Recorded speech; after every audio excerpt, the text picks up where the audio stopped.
How do we know the drugs are making it across our open border? Idaho Governor Brad Little is back after his trip to the U.S.-Mexico border over the weekend. There, he met with more than a dozen other Republican governors to talk about ongoing border issues. And he's calling on the federal government to secure the southern border.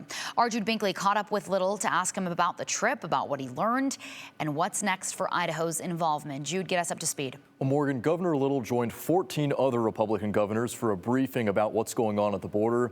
They also held a news conference to call on the Biden administration to secure the southern border and address issues stemming from the border like fentanyl and human trafficking. Joe Biden and his abject refusal to enforce the immigration laws of the United States of America. After meeting with Texas Governor Greg Abbott and 13 other Republican governors in Eagle Pass, Texas, We're trying to send a message. Governor Brad Little has returned to the Gem State following his third trip to the U.S.-Mexico border. Every time I visit the border, one simple fact is reinforced.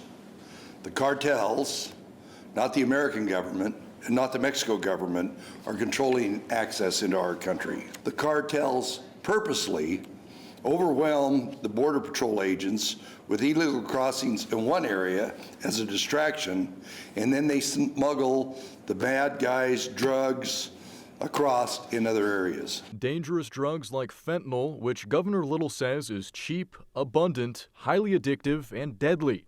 From 2020 to 2022, Idaho saw a 33% increase in all drug overdoses. Mexico drug cartels are responsible for the fentanyl supply in our region. Governor Little is demanding action from the Biden administration to secure the southern border. Congress has a requirement to act, but there's a lot the president can do without executive order right now.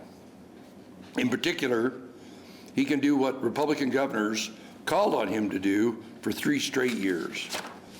Bring back Trump's border policies immediately to protect America, restore security, and put us on a path to end the crisis at our southern border.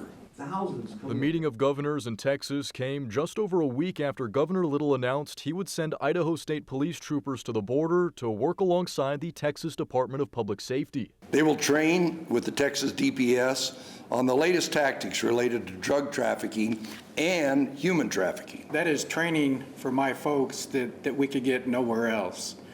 And they bring that back to Idaho, and they use that, train other folks, and use it here to benefit the state. This will be the third time ISP troopers have been sent to the southern border since 2021.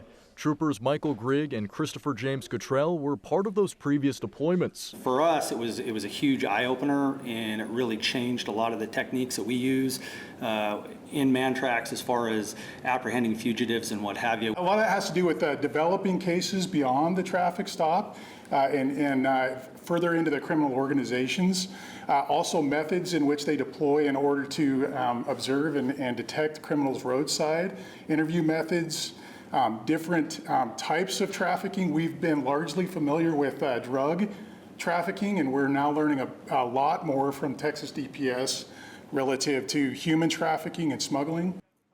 It sounds like those state troopers will be deployed to the border in the next 2 to 3 weeks, Morgan. Okay, and I'm sure we'll follow up with them as well. And I'm sure the governor believes it's important he went to the border before they did.